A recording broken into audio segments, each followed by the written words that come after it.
Ram Ram traders मित्रांनो, तुम्हा सर्वांचे स्वागत आहे. सर्वप्रथम तुम्हा सर्वांना होळीच्या हार्दिक शुभेच्छा. हा आपला विकली ॲनालिसिसचा चार्ट काय सांगतो हा व्हिडिओ आहे. यामध्ये आपण प्राईज ॲक्शनच्या आधारे फक्त येणारा आठवडा कसा असू शकतो, त्यामध्ये निफ्टी असेल, बँक निफ्टी असतील, महत्त्वाच्या सपोर्ट लेवल्स काय असू शकतात, रेजिस्टन्स लेवल काय असू शकतात आणि ओव्हरऑल आपला ॲप्रोच काय असायला पाहिजे, बुलिश आहे, बेरिश आहे की साईडवेज मार्केटचं आहे, हे पाहण्याचा प्रयत्न करत असतो. त्यावेळेस आपण बाकीचे जे काही फॅक्टर्स आहेत ना, ते थोडे बाजूला ठेवतो. ते कन्सिडर ट्रेडिंग करताना नक्कीच करत असतो, परंतु थोड्या वेळ बाजूला ठेवत असतो. फक्त ते कोणते फॅक्टर्स इफेक्टिव्ह असू शकतात हे समजून घेण्याचा प्रयत्न करत असतो. तर चला आपण या व्हिडिओला सुरुवात करूयात. सर्वप्रथम या आठवड्यासाठी जे महत्त्वाचे फॅक्टर्स काय आहेत, तर ग्लोबल मार्केट जे आहे ते पॉझिटिव्ह आहे. सगळेच म्हणजे अमेरिकन मार्केट सगळेच ऑल टाईम हायला आहेत किंवा युरोपियन मार्केट जे आहेत ते सुद्धा आपल्याला पॉझिटिव्ह पाहायला मिळत आहेत. म्हणजे बाकीचा जो डेटा आहे तो सर्व पॉझिटिव्ह आहेत. म्हणजे त्यामध्ये तुम्हाला FIs DIs असतील यांचंसुद्धा पूर्ण मार्चमध्ये बाईंग पाहायला मिळतं आहे. म्हणजे इकडूनसुद्धा पॉझिटिव्ह आहे. हा FIचं जर पाहिलं तुम्ही तर बाईंगमध्ये एक चुपी गोष्ट आहे. म्हणजे डिसेंबर असेल, जानेवारी, फेब्रुवारी याच्यामध्ये FIचा काही आखडता हात होता, तरीही मार्केट बऱ्यापैकी वरती जाताना पाहायला मिळालं. परंतु या महिन्यामध्ये खास करून मार्चमध्ये FIचं बाईंग दिसत असलं ना, तरी याच्यामध्ये ब्लॉक डीलचा खूप मोठा इम्पॅक्ट आहे किंवा त्याचा खूप मोठा आकडा आहे. नाहीतर ओव्हरऑल पाहिलं तर FI थोडा आकडता हात या महिन्यांमध्ये घेतलेला आहे हे पाहायला मिळत आहे. परंतु ओव्हरऑल पॉझिटिव्ह आहे. फक्त एक मायनर गोष्ट आहे जे निगेटिव्ह आहे, म्हणजे ती आहे क्रूड ऑइल. क्रूड ऑइल सध्याला अगदी $85 आसपास पोहोचलेलं आहे. हे थोडं चिंतेचं कारण आहे, परंतु त्याचा तेवढा मोठा इम्पॅक्ट आपल्याला पाहायला मिळणार नाही आहे. दुसरी महत्त्वाची गोष्ट, फेडची जी बैठक झाली तीही पॉझिटिव्ह होती. मार्केटसाठी चांगलं त्यांनी ते येणाऱ्या महिन्याभरामध्ये वर्षभरामध्ये 3-4 वेळा काय असेल ते त्यांचं ते रेट कटचं त्यांनी डिक्लेअर केलेलं आहे.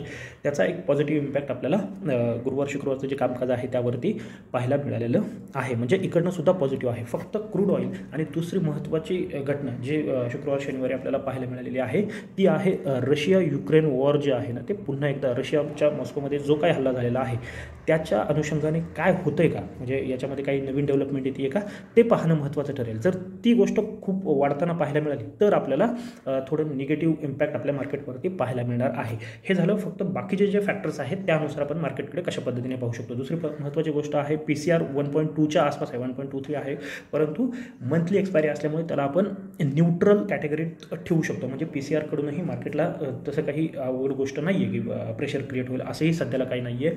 ऑप्शन चेनचा डेटा पाहिला तर 22,000 ही सगळ्यात महत्त्वाची लेवल आहे, ज्याच्यावरती आता सगळ्यात जास्त ओपन इंटरेस्ट आहे सपोर्टच्या दृष्टीने जर आपण पाहिलं तर. म्हणजे ज्या काही गोष्टी आपल्या समोर येत आहेत ना त्या पॉझिटिव्ह आहेत आत्तापर्यंत.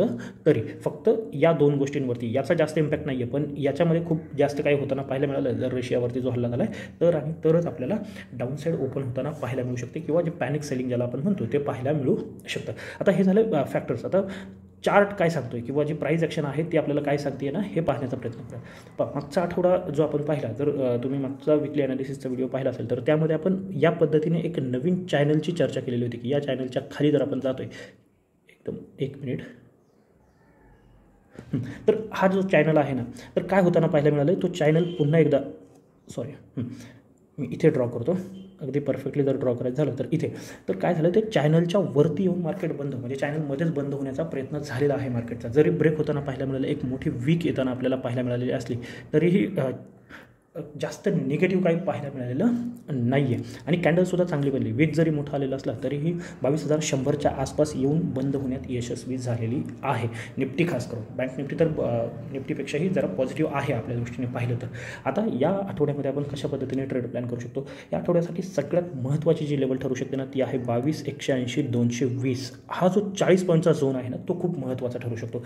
आणि अजून महत्त्वाचं काय आहे की या आठवड्यामध्ये फक्त 3च दिवस कामकाज होणार आहे. म्हणजे एक्सपायरी गुरुवारी आहे ती गुरुवारीच आहे, परंतु सोमवार आणि शुक्रवार दोन्ही दिवशी सुट्टी असल्याकारणाने 3च दिवसाचा आठवडा आहे. त्यामुळे खूप जास्त मोठ्या लेवल घेऊन जाणं खूप अवघड होणार आहे या आठवड्यासाठी. त्यामुळे लेवल ज्या आहेत ना त्या थोड्याच आपण ठेवणार आहोत. 220च्या वरती जोपर्यंत निघत नाही आहे ना तोपर्यंत चांगली बाईंग लेवल आपल्याला मिळणार नाही आहे. हां, पण जर आपण 220च्या वरती अगदी दिवसभराच्या ट्रेडिंगचं किंवा डे क्लोजिंगचीही गरज नाही आहे, 1 तास जरी तुम्ही 220च्या वरती किंवा 180-220च्या मध्ये सस्टेन करून ब्रेकआउट देत आहे ना तर तो बेस्ट ब्रेकआउट ठरू शकतो. आणि त्यानंतर म्हणजे आपलं टार्गेट आहे ना, मी राऊंड फिगर सांगून ठेवतो, ते जाऊ शकतं आपलं 22,400पर्यंत. अगोदर अपसाईड डिस्कस करतो आपण, तर 22,400पर्यंत अपसाईडचं टार्गेट आपल्याला पाहायला मिळू शकतं. आणि जे विकली टार्गेट आहे जर सोमवारीच हा ब्रेकआउट येताना पाहायला मिळाला, उद्या डेली ॲनालिसिसच्या व्हिडिओमध्ये मी एक्सप्लेन करेल की आपण सोमवारी कुठपर्यंत जाऊ शकतो, कारण का ते रशियाचा काय इम्पॅक्ट होऊ शकतो. पण जर सोमवारीच आपण याच्यावरती जाऊन क्लोज झालो किंवा हा ही लेवल ब्रेक करण्यात 200ची लेवल ब्रेक करण्यात यशस्वी झालो ना, तर मग 400 नंतरची जी फायनल लेवल आहे ती आपली 22,525 म्हणजे जो काय ऑल टाईम हाय आहे ना, तिथपर्यंत जाण्याचा 525 560चा झोन येतो आहे, परंतु तिथपर्यंत जाण्याचा प्रयत्न होताना पाहायला मिळणार. कारण का 23,000वरती सुद्धा चांगला ओपन इंटरेस्ट आहे, पण 23,000 हा नेक्स्ट मंथसाठी आपण राखून ठेवणार आहोत ती लेवल. हा आठवडा संपल्यानंतर मी ते डिस्कस करेलच, मंथली ॲनालिसिसचाही व्हिडिओ येईल त्यामध्ये. परंतु फायनल जे टार्गेट आहे ना ते 22,525च घेऊन चालणार आहे, कारण का 3च दिवसाचा आठवडा हे लक्षात ठेवायचं आहे. पण त्यासाठीची मेन कंडिशन काय असणार आहे, 200च्या वरती निघणं. 200च्या वरती निघलं तरी आपल्याला 300 पॉईंट अगदी आरामात मिळू शकतात निफ्टीमध्ये.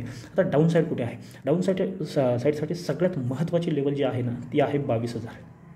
22,000वरती हायेस्ट ओपन इंटरेस्ट आहे पुटमध्ये, त्यामुळे हा एक महत्त्वाचा सपोर्ट आपल्याला पाहायला मिळू शकतो. आणि त्याच्या खालची शक्यतो ही लेवल डिफेंड होऊ शकते. जरी सोमवारी काही झालंच, निगेटिव्ह न्यूज आले, खाली जाताना मार्केट पाहायला मिळालं, तर 22,000च्या खाली जरी जाते ना, तर महत्त्वाची लेवल जे डिफेंड होऊ शकते ती आहे 21,930.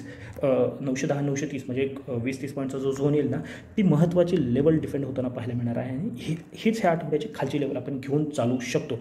जर काही खराब न्यूज आलीच आणि जर 21,930 ब्रेक होताना पाहायला मिळाले आणि सक्सेसिव्ह ब्रेक होणं गरजेचं आहे. म्हणजे एखादं वीक येतोय असं चालणार नाही आहे. डेलीवरती जाऊयात म्हणजे तुमच्या लक्षात येईल.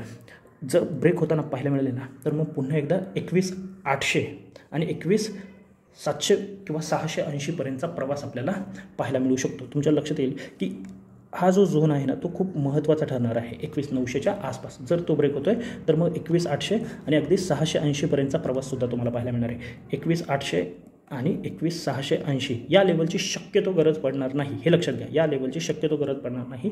जर काही खराब न्यूज आली तरच या लेवलची आपल्याला आवश्यकता पडणार आहे. अदरवाईज 21,930 या लेवलने आपण काम चालू घेऊ. तेही सोमवारी काही खराब न्यूज असेल तर. जर ती काही खराब न्यूज नसेल किंवा जास्त इम्पॅक्ट पाहायला मिळाला नाही तर आपल्याला या लेवलची सुद्धा आवश्यकता पडणार नाही.